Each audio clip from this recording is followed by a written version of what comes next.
Music fans all around the world are mourning the tragic death of British singer Liam Payne, who died on Wednesday afternoon in Buenos Aires after falling from the window of his hotel. Payne was staying at the Casa Sur Hotel in the popular neighborhood of Palermo in the Argentinian capital, when police says he died after falling from the third floor. And within minutes, hundreds of fans rushed to the area to pay their respects with candles, flowers and tears. I'm very nervous about this news because I'm a fan of One Direction. Since I was a kid, I went to the concert. I'm from Brazil. I went in to the concert. I'm nervous, really nervous, because it's my idol, and I'm shocked. I don't believe this is happening.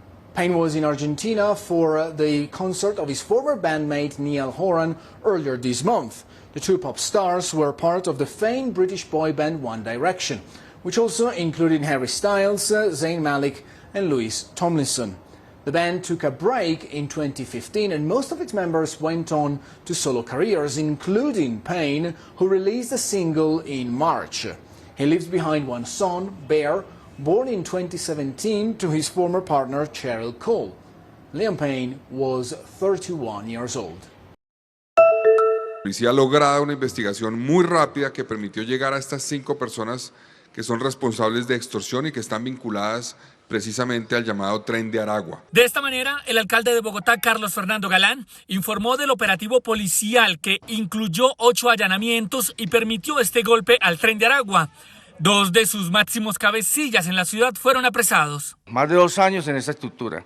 Alias Bellaco, una vez se capturaron esas líneas medias criminales, como fue Ratón, Mini Pepsi, Viejo Daniel. Él, alias Bellaco, asumió esa responsabilidad. Lo acompañaba alias Francesca, a quien las autoridades acusan de dedicarse a cobrar extorsiones a comerciantes y trabajadoras sexuales, a quienes les exigían más de $30 semanales o atentaban contra sus vidas. Alias Francesca huyó de Bogotá hacia el Tapón del Darién. En el Tapón del Darién estuvo por varios meses tratando de salir de Colombia hacia Estados Unidos, pero no le fue posible. Los 5 capturados del Tren de Aragua son los presuntos responsables del atentado con una granada el pasado 10 de septiembre en Bogotá, que dejó 2 personas muertas y 10 heridos, entre ellos 2 policías. Se suman allá 178 capturados por extorsión en Bogotá este año. En el operativo se incautaron 2.200 gramos de estupefacientes, 7 celulares, 2 armas de fuego y una motocicleta.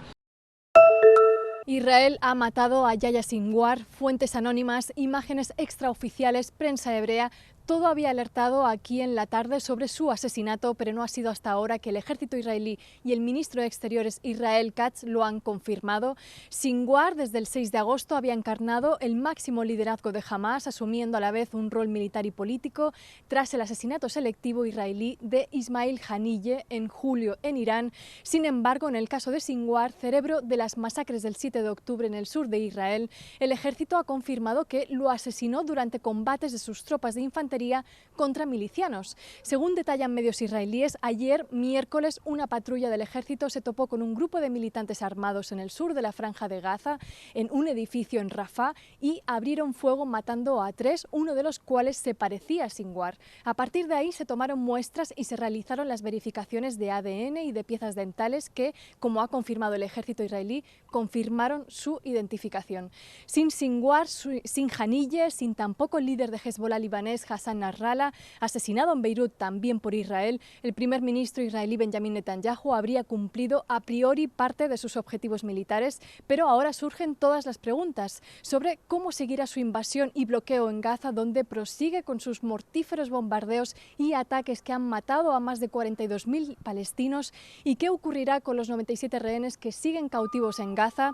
Sus familias ya han exigido a Netanyahu que aproveche lo que califican de importante logro para alcanzar un acuerdo definitivo de liberación y cese al fuego.